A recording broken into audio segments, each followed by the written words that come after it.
नमस्कार मित्रों, आज मैं एक सज्जन से मिलने जा रहा हूं जो आपको उत्तराखंड का एक संक्षिप्त परिचय देंगे और बहुत अपने अच्छी भाषा में अच्छे शब्दों का वर्णन करके आपको उत्तराखंड के बारे में बताएंगे। बताइए सर। हेलो सर, नमस्कार।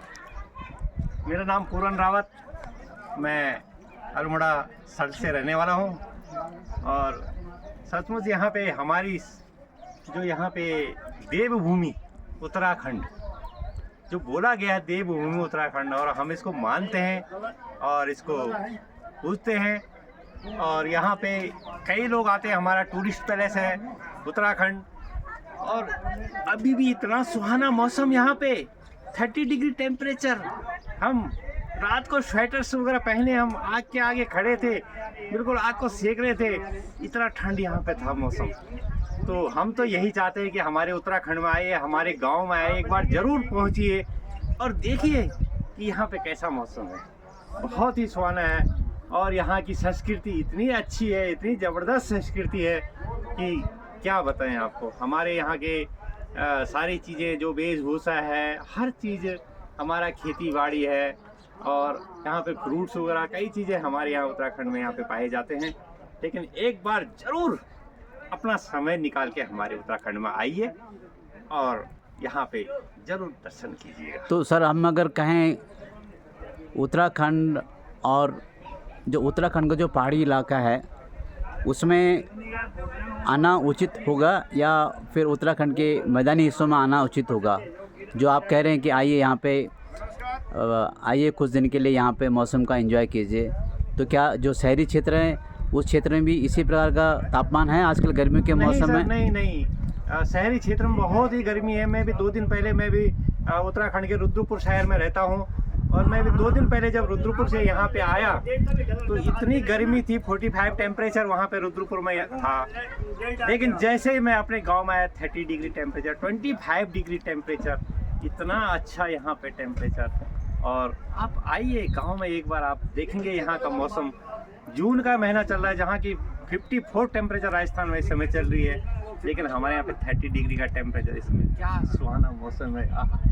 चारों तरफ हरियाली है, पेड़ पौधे हैं और यहाँ की बहुत ही सुंदर संस्कृति। आपके बातों को मैं पूर्ण समर्थन करता हूँ, लेकिन मैं भी उत्तराखंड से हूँ और मैं भी कुछ विगत वर्षों से उत्तराखंड में इस जून जुलाई के महीने में आते रहता हूँ।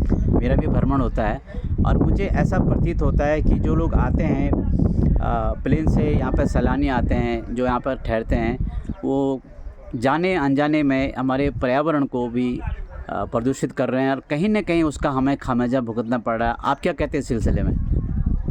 बेसिकली हमने जो देखा कि जो लोग हमारे पर्यावरण को दूषित करते हैं वो एक नीचे तक आते थे। जैसे जिम कॉर्बेट पार्क, हमारे यहाँ पे बहुत बड़ा पार्क है जो कि एशिया का सबसे बड़ा पार्क है, जिम कॉर्बेट पार्क। वहाँ पे लोग आते हैं, सैलानी वहाँ पे आते हैं। और पीछे तो जो हमारे बीसी खंडूरी जी यहाँ पे सीएम थे, तो उन्होंने क्या किया था कि यहाँ पे 6 महीने के लिए बिल्कुल जिम कॉर्बेट पार्क को बिल्कुल ब्लॉक कर दिया था, बंद कर दिया था। अच्छा। जिसकी वजह से कि देखा कि वहाँ पे लोग एक अय्याशी के लिए आ रहे हैं। अच्छा। इस वजह से उन्होंने कि भाई हमारा जो जिम कॉर्बेट पार्क है उसको दूषित कर रहे हैं लोग बाहर से आके, इसलिए उन्होंने उसको बंद कर दिया गया था और वहाँ पे फिर सारी चीज़ें बैन कर दी गई। तो इसलिए यहाँ पे बहुत ही अच्छा वातावरण। आप आइए, एक बार ज़रूर मौका दीजिए यहाँ पे हमारे उत्तराखंड में पहुँचने का और ज़रूर हमारे गाँव तक पहुँचिए। थोड़ा सा पैदल चलें, पूरी एक्सरसाइज हो जाती है, पूरी ऑक्सीजन से भरा हुआ है।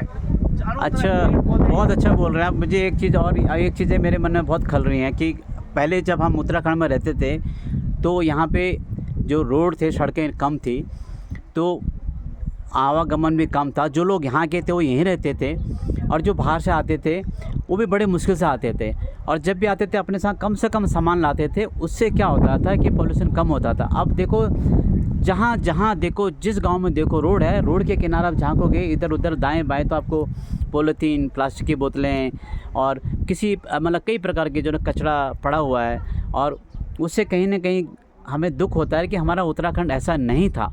जो आज से 20 साल पहले की बात कर रहा हूँ मैं, जब मैं यहाँ पर रहता था। और अब विगत वर्षों में आप देख रहा हूँ कि अब आप जहाँ देखें आपको कहीं ना कहीं किसी न किसी रूप में कचरा मिलेगा। इससे निजात पाने के लिए आपका कोई सुझाव है उत्तराखंड सरकार के लिए, या कोई आप कोई प्रार्थना करना चाहते हैं, कोई विनती करना चाहते हैं?